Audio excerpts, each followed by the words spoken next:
Telangana BJP కొత్త అధ్యక్షుడి ముందున్న సవాళ్ళేంటి? తెలంగాణ బీజేపీ అధ్యక్షుడిగా రామచంద్రరావు బాధ్యతలు స్వీకరించారు. ఇప్పుడు ఆయన ముందున్న సవాళ్ళేంటి?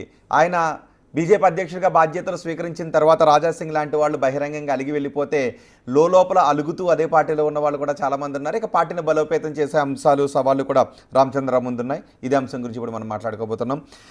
నాగేశ్వర్ గారు, రామచంద్రరావు బీజేపీ నూతన అధ్యక్షుడిగా బాధ్యతలు స్వీకరించిన తర్వాత రాజాసింగ్ లాంటి వాళ్ళు బహిరంగంగానే మాట్లాడారు.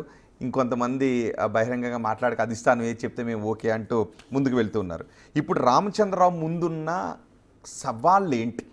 రాజాసింగ్ ఎందుకు? రాజేంద్ర కూడా బహిరంగంగా మాట్లాడాడు కదా. రాజాసింగ్ ఎక్కడ మాట్లాడాడు? ఆయన ఇంటి ముందర జరిగిన ప్రోగ్రామ్ మొత్తం లైవ్ ఇచ్చారు కదా. ఆయన ఫేస్బుక్ పేజ్లో లైవ్ ఇచ్చారు. అందువల్ల అన్నీ బహిరంగమే, ఎక్కడా సీక్రెట్ ఏం లేదు కదా ఇక్కడ. సో అన్నీ బహిరంగంగానే జరుగుతున్నాయి.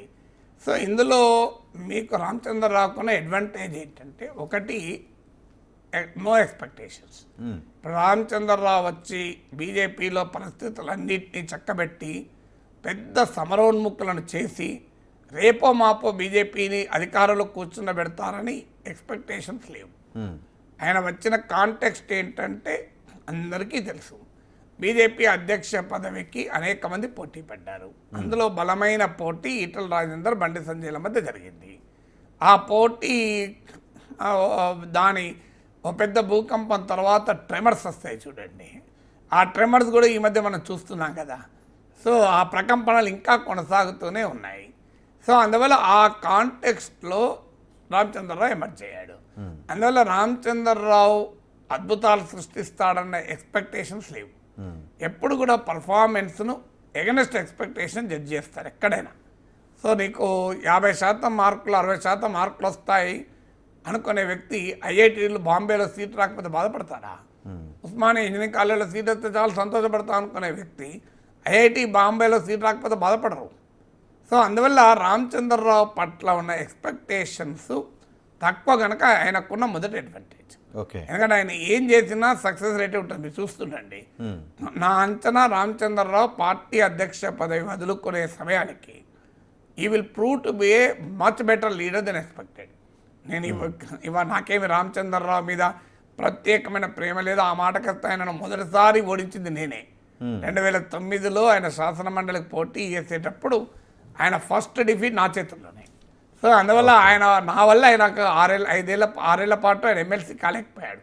మళ్ళీ నేను పోటీ చేయనప్పుడు 2015లో నేను యూనివర్సిటీకి వెళ్ళిపోవాల్సి వచ్చినప్పుడు 2015లో నేను పోటీ చేయలేదు. 2007లో గెలిచాను, 9లో గెలిచాను.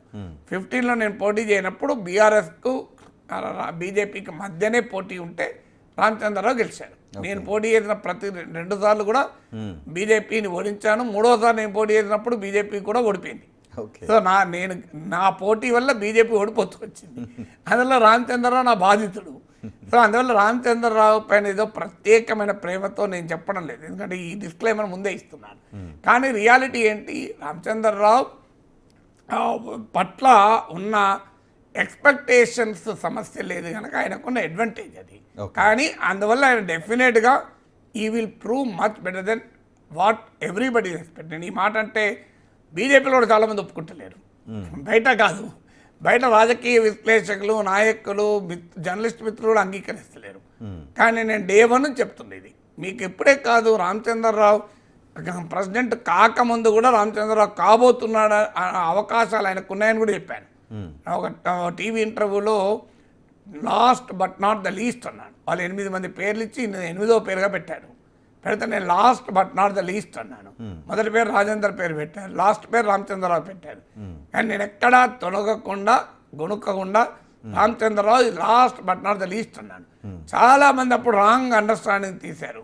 రాజేందర్ నా పైన పర్సనల్గా విమర్శలు చేశారు కనుక నేను ఏదో కోపంతో అంటాను. నాకు ఎందుకు కోపం ఉంటుంది? నాకు ఎవరి మీద కోపం ఉండదు.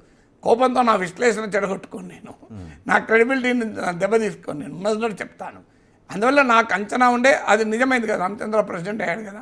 ఇప్పుడు కూడా చెప్తున్నా, మీరు కావాలంటే రాసి పెట్టుకోండి. నా అంచనా అయితే రామచంద్రరావు విల్ ఆయన ఎండ్ ఆఫ్ ద టర్మ్ వరకు ఆయనను ఎక్స్పెక్ట్ చేసిన దానికన్నా బెటర్గా పర్ఫార్మ్ చేసిన పేరే వస్తుంది. ఎలా ఉన్నాయి అది కూడా తొలి అడుగులు చెప్తాను. ఆయనకున్న రెండవ అడ్వాంటేజ్ అధిష్టానం యొక్క పూర్తి సపోర్టు. మూడో అడ్వాంటేజ్ ఏంటంటే ఆయన ఎవరికి పోటీ కాదు. ఇప్పుడు ఈటల రాజేందర్ అయ్యాడు అనుకోండి, బండి సంజయ్ ఊరుకుంటాడా?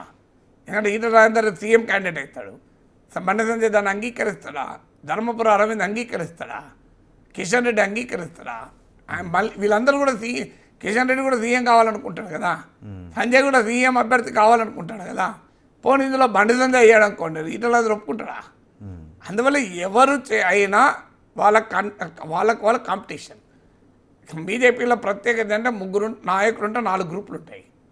సో అందువల్ల బీజేపీలో రామచంద్రరావుకున్న మూడో అడ్వాంటేజ్ ఏంటంటే ఆయన ఎవరికి ప్రమాదం కాదు. ఎవరికి ప్రమాదం కానప్పుడు సబటాజ్ ఉండదు. ఆయన పట్ల విద్రోహ చర్యలు ఉండవు. ఆయన దెబ్బతీస్తానికి ఎక్కడా విద్రోహ చర్యలు, వెనకాల చేరు కింద మందుపాత్రలు పెట్టడం ఉండదు, రాజకీయ మందుపాత్రలు. ఇక 4వ అడ్వాంటేజ్ ఏంటంటే ఆయనకున్నది, సో ఆయనకున్న అడ్వాంటేజ్ ఆయనకున్న ఆర్ఎస్ఎస్ నేపథ్యం. ఎందుకంటే is an insider, is not an outsider. Bharatiya Janata పార్టీలో అవుట్ సైడర్లు ఏ పదవులు సాధించినా మీరు ఎన్నన్నా చెప్పండి, నేను చాలాసార్లు ఒక ఉపమానంతో చెప్తుంటాను. గర్భగుడిలో ఆర్ఎస్ఎస్ ఐడియాలజీ ఉన్న వాళ్ళే ఉంటారు, బయట వరండాలో విగ్రహాలు పెడతారు, నువ్వు ఎవరిదైనా ఉండని. అంటే పొలిటికల్ గర్భగుడి నేను చెప్పేది, ఏదో ఆధ్యాత్మిక మతపరంగా చెప్పడం లేదు. పొలిటికల్ శాంక్టోరంలో ఆర్ఎస్ఎస్ ఐడియాలజీ ఉంటారు. ఇక తర్వాత రాజకీయ ప్రహరీ గోడ చుట్టూ వరండాలో ఇతర పార్టీ నుంచి వచ్చిన వాళ్ళు ఉంటారు, ఉండడానికి కాదు. రామచంద్రరావుకు ఉన్న అడ్వాంటేజ్ ఆయనకు సగటు బీజేపీ కార్యకర్తతో ఉండే కనెక్ట్, అదే ఆయనకు ఉండేటువంటి అడ్వాంటేజ్. ఈ అడ్వాంటేజ్ వీళ్ళు తొలి అడుగులు మీరు చూడండి. రాజాసింగ్ వ్యవహారంలో డ్యామేజ్ కంట్రోల్ చేశారు. ఇప్పుడు రాజాసింగ్ కూడా మళ్ళీ పార్టీ వైపు చూస్తున్నాడు. పార్టీ కూడా తొందరపాటుతో ఆయన పైన డిస్క్వాలిఫికేషన్ నోటీస్ ఇవ్వలే. మీరు చూస్తుంటే రాజాసింగ్ మళ్ళీ బీజేపీలో చేస్తాడు, బీజేపీ అయినా చేర్చుకుంటుంది. సో అక్కడ డ్యామేజ్ కంట్రోల్ అయిపోయిందా. 2 రాజేందర్ వర్సెస్ సంజయ్ ఎపిసోడ్.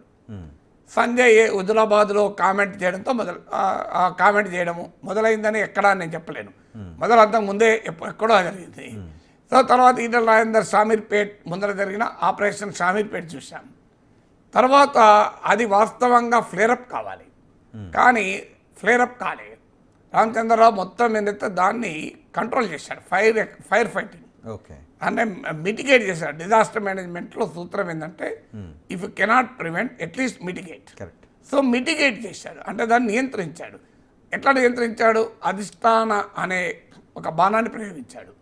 అధిష్టానం చూసుకుంటుంది, మనం ఎవరు మాట్లాడద్దు, మీరెవరు మాట్లాడద్దు అని దానిపైన నాయకులందరినీ మాట్లాడకుండా చేయగలిగింది. అది రామచంద్రరావు చేశాడా, బీజేపీ అధిష్టానమే చెప్పచ్చు పాసిబిలిటీ. బట్ ఏదైనా తర్వాత మీరు గమనించండి, రాజేందర్ మాట్లాడలేదు, సంజయ్ మాట్లాడలేదు. పైగా మేము సంజయ్ని అనలేదు, మేము వేరే వాళ్ళని ఉద్దేశించి అన్నామని రాజేందర్ వర్గం ఎక్స్ప్లెయిన్ చేయడం మొదలుపెట్టాను. ఈవెన్ నాకు కూడా రాజేందర్ పిఆర్ఓ ఫోన్ చేశాడు. ఫోన్ చేసి సార్ మేము మీ విశ్లేషణలో సంజయ్ని ఉద్దేశించి అన్నారని అంటున్నారు. కాదు సార్, నిజామాబాద్ జిల్లాలో ఆనంద్ అని ఒక బీజేపీ కార్యకర్త రాజేంద్ర గారి మీద క్యాంపెయిన్ చేస్తున్నారు సోషల్ మీడియాలో, ఆయన్ని ఉద్దేశించి అన్నారు సార్, సంజయ్ని ఉద్దేశించి కాదు సార్ అని ఈటల పిఆర్ఓ నాకు ఫోన్ చేసి వివరణ కూడా ఇచ్చాడు. అంటే ఏంటి వారు, మేము సంజయ్ని అనలేదు అని రాజేంద్ర చెప్పుకుంటున్నాడు. సో ఎందుకు చెప్పుకుంటున్నారు? ఈ డ్యామేజ్ ఎక్కువ చేయాలి. అవును మేమే అంటాం, బరాబర్ అంటాం, సంజయ్ సంగతి తెలుస్తామని చెప్తలేదు, గమనించండి. అందులో వాళ్ళు కూడా ఎక్కడో చోట వెనక్కు తగ్గుతున్నారు. బండి సంజయ్ కూడా ఆ ఎపిసోడ్ తర్వాత ఎక్కడ మాట్లాడాలి మీరు గమనించండి. తన మద్దతుదారులకు కూడా మీరు ఎవరు కామెంట్లు చేయకూడదు, మీరు పెట్టకూడదు, కామెంట్లు పెట్టకూడదు, మీరు రియాక్ట్ కాకూడదు అన్నాడు. ఆయన కూడా రియాక్ట్ కాలేదు ఎక్కడ. మీరు దాని తర్వాత ఒక హుజురాబాద్ అన్నది కూడా ఏంటి, ఇందులో సంజయ్ వర్గము ఇంకో వర్గం అంటూ ఉండదు, ఒకటే వర్గం ఉంటుంది, బీజేపీ వర్గం మోడీ వర్గం అన్నాడు. సో ఇలా మొత్తం ఏంటంటే ఆ ఫైర్ ఎక్స్పాండ్ కాకుండా ఆపగలిగాడు. సో ఈ మూడోది కౌంటర్ చేయడం పొలిటికల్. చాలామంది ఏంటంటే ఇలా పొలిటికల్ హెవీ వెయిట్ కాదు, బండి సంజయ్ లాగా వాయించి పడేయడు, ఈటల రాజేందర్ లాగా అనడు అని. కానీ అంటున్నాడు కదా, బట్టి విక్రమార్కకే లీగల్ నోటీస్ ఇచ్చారు. ఇలా రేవంత్ రెడ్డి పైన కూడా ఆయన మాట్లాడిన తీరు చూడండి. మీరు దత్తాత్రేయను మరి వైస్ ప్రెసిడెంట్ చేసినందుకు థ్యాంక్ యూ వెరీ మచ్, కానీ మీరు కూడా సీఎం పదవి పొన్నం ప్రభాకర్కు మహేష్ కుమార్ గౌడ్ ఇవ్వండి అని కౌంటర్ ఇచ్చాడు కదా. రాజకీయాల్లో కౌంటర్లు ఇవ్వడం కూడా ఒక పాయింట్ కదా. ఇది మూడోది. ఇలా రామచంద్రరావు ఎర్లీ స్టెప్స్ మాత్రం కాన్ఫిడెంట్గానే పడుతున్నాయి. చాలా మంది బీజేపీ కార్యకర్తల నాయకులు చెప్పేదని ఆయన మొదటి స్పీచ్లోనే తాను ఏదో మీరు వేస్ట్ అనుకుంటున్నారు, లైట్ అనుకుంటున్నారు, సో నేను మీరు అనుకున్నంత లైట్ కాదు, వేస్ట్ కాదు అని ఒక స్ట్రాంగ్ సిగ్నల్ ఇచ్చాడంటున్నారు. బట్ చూడాలి ఏ రకంగా ముందుకెళ్తాడు. కరెక్ట్. ఒక చిన్న బ్రేక్ తీసుకున్నాడు. మొత్తానికి రామచంద్రరావు ఆయన పదవీ విరమణ చేసే నాటికి అందరూ అనుకున్న దానికంటే మెరుగైన ఫలితాలు, మెరుగైన పెర్ఫార్మెన్స్ను చూపించే వెళతారు అని